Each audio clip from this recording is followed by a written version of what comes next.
আজকে বিকেল থেকে সন্ধ্যা অবধি কী করলাম তারই ছোট্ট একটা ভিডিও শেয়ার করি। প্রথমত দেখো, এখন যে পরিমাণে ঠান্ডা পড়ে গেছে তাতে করে কিন্তু ঠান্ডা জল খাওয়াই যাচ্ছে না, তাই জন্য ফ্লাক্সে গরম জল করে মিক্স করেই জল খাচ্ছি।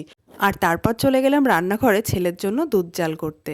আর এখানে একটা কথা বলে রাখাই ভালো, আমি কিন্তু গ্রামেই থাকি, তবুও এখন খাঁটি গরুর দুধ পাওয়া ভীষণ দুষ্কর। এটা আমার মামা শ্বশুর বাড়ি থেকে নেওয়া দুধ, ওদের বাড়িতে গরু আছে, তাই জন্য এখনও পর্যন্ত খাঁটি দুধটাই পাচ্ছি। অনেক কষ্ট করে একটুখানি ঝোলা গুড়ের খোঁজ পেয়েছি, আমার ছোটো মামা শ্বশুরই এনে দিল।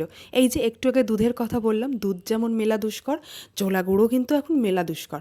না মেলে না সেটা বলবো না, মিললেও কিন্তু তাতে অর্ধেকটাই থাকে চিনি ভাজানো। আর আমার ছেলে দেখো অলরেডি নাচ শুরু করে দিয়েছে পিঠে খাওয়ার আনন্দে। তারপর দুধ জাল হয়ে গেলে সেটা কাপে ঢেলে দিলাম ছেলেকে খেতে। আর ওকে দেখতে পাচ্ছ তোমরা, ও এখনও নেচে চলেছে শুধুমাত্র পিঠে খাওয়ারই আনন্দে। এই সব কাজ সারতে সারতে সন্ধ্যা লেগে গেছে, তাই গেলাম সন্ধ্যা প্রদীপ ধরাতে। আর ধুনো দিয়ে দিলাম সারা ঘরে।